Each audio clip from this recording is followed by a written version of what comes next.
नमस्कार व्यूअर्स, आप सभी का स्वागत है रेडियो द्वारका में। और आज मेरे साथ डॉक्टर पंकज हैं और डॉक्टर पंकज एसोसिएट प्रोफेसर हैं और सीनियर स्पेशलिस्ट हैं doctor Baba Saheb Ambedkar medical college और हॉस्पिटल में। और आज जिस विषय पे हम चर्चा करने वाले हैं डॉक्टर पंकज कुमार के साथ, वो विषय है टिनाइटस। ये एक इस तरह की बीमारी है जिसमें कि कान में अलग अलग तरह की लोगों को आवाज़ें आती हैं और इसको लेकर बहुत सारी चीज़ें लोगों के जहन में घूमती रहती हैं। और आज जो हमारा ये कार्यक्रम है इसमें हम इसके सिम्टम्स, कॉजेज़ और ट्रीटमेंट तीनों पे बात करेंगे डॉक्टर पंकज से। डॉक्टर पंकज, बहुत बहुत स्वागत है। डॉक्टर पंकज, टिनाइटस या टिनिटस, अलग अलग तरीके से इसको प्रोनाउंस किया जाता है, तो ये क्या है और किस तरह की ये तकलीफ दे जो है बीमारी है? सबसे पहले मैं बोलूँगा कि ये बहुत ही अच्छा टॉपिक आपने आज चुना है और बहुत ही आज के डेट में एक कॉमन बीमारी जो है लोगों में ये देखने को मिल रहा है। टिनाइटस जो है हम दो टाइप के होते हैं, एक होता है सब्जेक्टिव टिनाइटस और एक होता है ऑब्जेक्टिव टिनाइटस। सब्जेक्टिव टिनाइटस क्या होता है? सब्जेक्टिव टिनाइटस में क्या है कि जो पेशेंट आते हैं वो लोकल बोलचाल के भाषा में बोलेंगे कि डिफरेंट वर्ड्स यूज करते हैं। जैसे कि कान के अंदर मुझे सीटी बज रहा है, कान के अंदर मुझे झिंगूर की आवाज़ आती है, कान के अंदर बजलिंग साउंड आता है। तो इस तरीके का जो डिस्टर्बेंस साउंड है, जो कंटिन्यूअस साउंड आता है और सिर्फ पेशेंट को सुनाई पड़ता है, ना तो डॉक्टर को सुनाई पड़ता है ना तो उनके फैमिली मेम्बर्स को सुनाई पड़ता है। ये तो होता है सब्जेक्टिव टिनाइटस। और एक होता है ऑब्जेक्टिव टिनाइटस। ऑब्जेक्टिव टिनाइटस में क्या होता है कि जो साउंड जो आता है ईयर से, उसकी इंटेंसिटी इतनी ज़्यादा होती है कि वो सामने वाले को भी सुनाई पड़ता है। अच्छा, ठीक है। तो बट इसका जो परसेंटेज है बहुत कम है ऑब्जेक्टिव टिनाइटस का। सब्जेक्टिव टिनाइटस के जो केसेस हैं बहुत ज़्यादा देखने को मिल रहा है। कारण क्या है, इसको हमको पहले ढूंढना चाहिए। ठीक है। कारण सबसे जो ज़्यादा आप देख रहे हैं आज के डेट में, चाहे यंग जनरेशन हो या कोई भी कॉमन मैन, वो है आपका ईयरफोन। जो कि आप मेट्रो में चले जाइए, बसों में चले जाइए, पार्क में चले जाइए, मॉल में चले जाइए, उसमें आप देखेंगे कि लोग हेडफोन, ईयरफोन लगा के, या घरों में जो है कंटिन्यूअस ईयरफोन लगा के कोई सीरीज़ देखना या फिर कोई न्यूज़ देखना या फिर स्टडी करना, या कॉल सेंटर्स में आप देखेंगे कि बच्चे जो होते हैं कंटिन्यूअस ईयरफोन, हेडफोन पे काम करते हैं। उसमें पता नहीं चलता है कि आपको कितना लेवल पे साउंड को आपको फिक्स करना है। ठीक है। समटाइम हम सॉन्ग सुनते हैं या कोई मूवी देखते हैं तो वो पता चलता है कि लाउड पे सुनना पसंद करते हैं, बहुत ज़्यादा लाउड पे सुनना पसंद करते हैं। जो कान में जो हम ईयरफोन है उसका जो इंटेंसिटी है साउंड, वो 60 डेसिबल से ऊपर नहीं जाना चाहिए, लेकिन उसके ऊपर भी लोग सुनते हैं।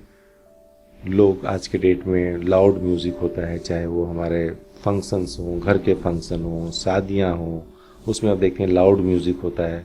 वो एक हमारा एक कारण होता है।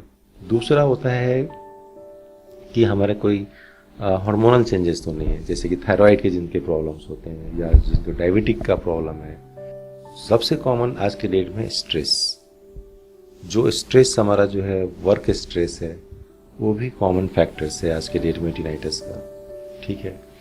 और बहुत ही डिस्टर्बिंग होता है, ये लोगों को डिस्टर्ब करता है। साउंड्स कंटिन्यूअस आपको रिंगिंग सेंसेशन आता रहता है। लोग बहुत परेशान होकर आते हैं ईएनटी सर्जन के पास दिखाने के लिए। तो सबसे पहला ये है कि इस बीमारी से डरना नहीं है। ये कोई बहुत ज़्यादा डेंजर बीमारी नहीं है, लेकिन इसको अवॉइड भी नहीं करना है। तो आपको ईएनटी सर्जन से जाके दिखाना चाहिए, परामर्श लेना चाहिए। वो क्या एडवाइस करते हैं उसको आपको ध्यान से सुनना चाहिए।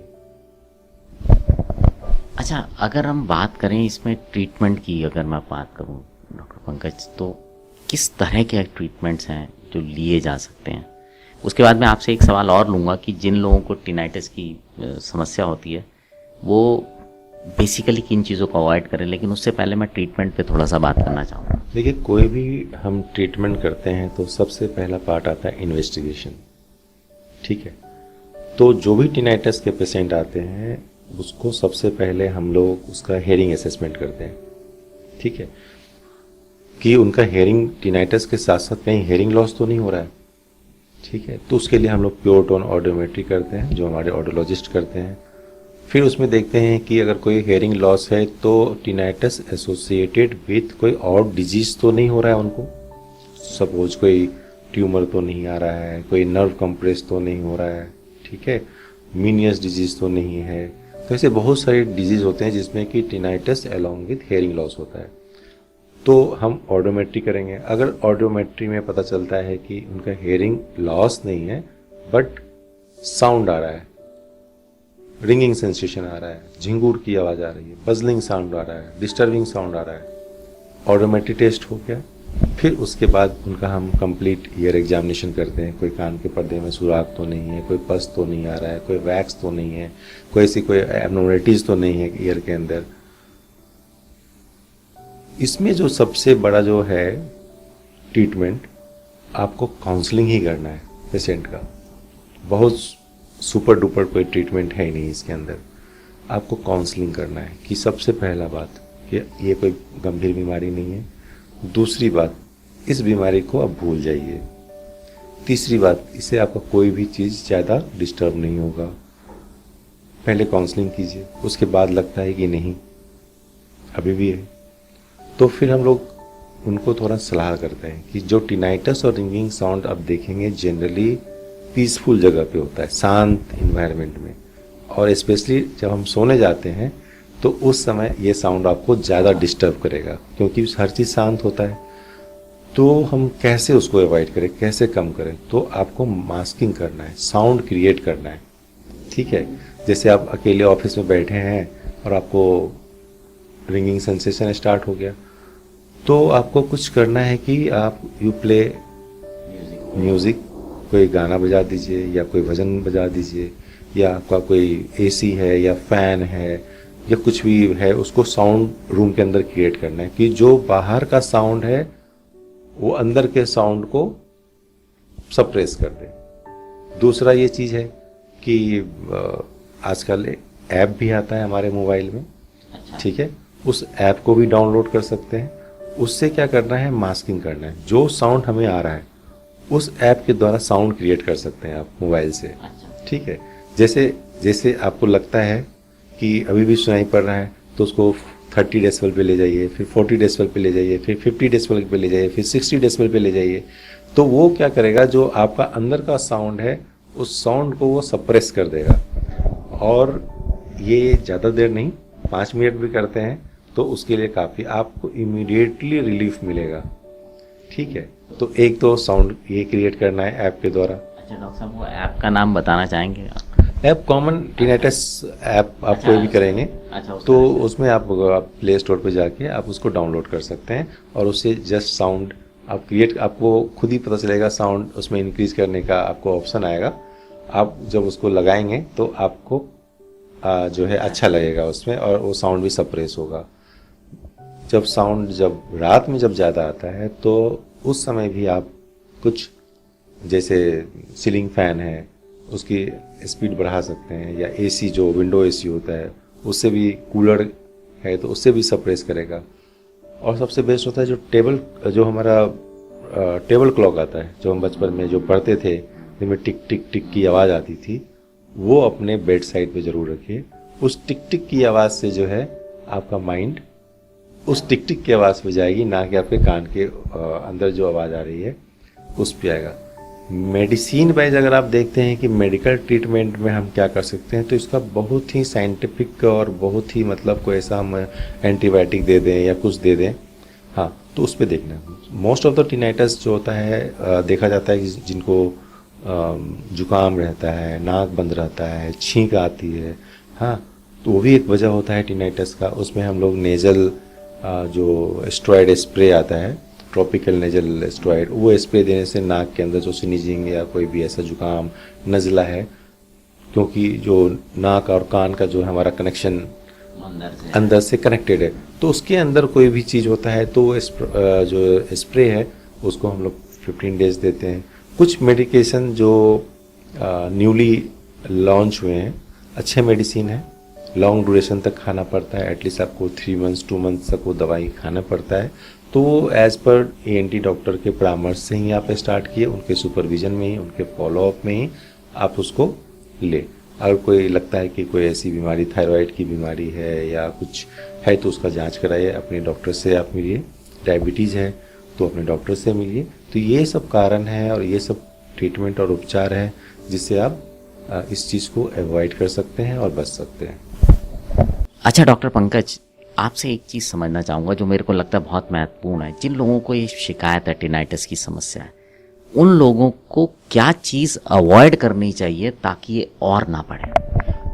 देखिए, जो टिनाइटिस है, इसमें जो हम लोग बोलते हैं पेशेंट को कि आपको जो भी स्मोकिंग है, हैबिट है, या आपका अल्कोहल कंजप्शन है, इस टाइप का जो भी चीज़ है आप उसको अवॉइड कीजिए।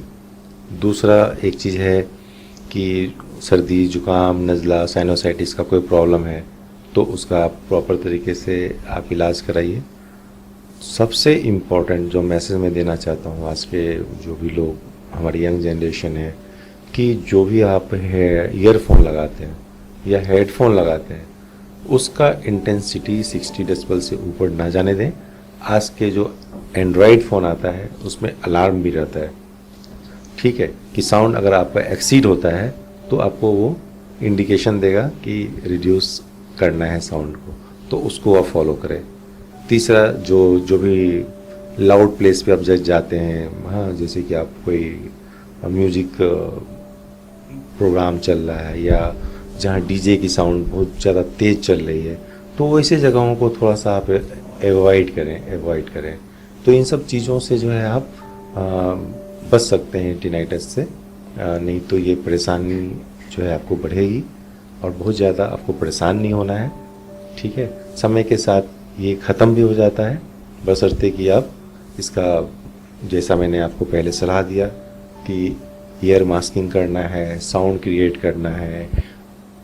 जब आप रात में सोते हैं तब ये ज़्यादा डिस्टर्बिंग होता है, तो उस समय जो है कुछ साउंड क्रिएट करना है आपको। मोबाइल ऐप मैंने बताया, उससे आपको मास्किंग करना है। तो ये सब चीज़ करते हैं। कुछ मेडिकेशन है जो कि आपके ENT सर्जन एडवाइस करेंगे, उसको आप फॉलो करिए, आपका डेफिनेटली डिसअपियर हो जाएगा ये साउंड टिनाइटिस का। बहुत बहुत धन्यवाद डॉक्टर पंकज आपका, और आपने समय निकाला। और व्यूअर्स, ये एक बहुत ही इम्पॉर्टेंट टॉपिक है और ये लोगों को शिकायत बढ़ती जा रही है। पहले बहुत कम लोगों को सुनने में मिलता था और अक्सर ये विदेशों में सुना जाता था, लेकिन अब हमारे देश में भी इसकी शिकायत लोगों को बढ़ती जा रही है और सावधानी इसका एक बहुत बड़ा जो है रोकथाम करने में मदद कर सकता है। तो उम्मीद करता हूँ ये कार्यक्रम आपको जागरूक करने में मदद करेगा और इसको सुनिए और लोगों को भी सुनाइए। अब आपसे विदा लेते हैं, जुड़े रहें रेडियो द्वारका।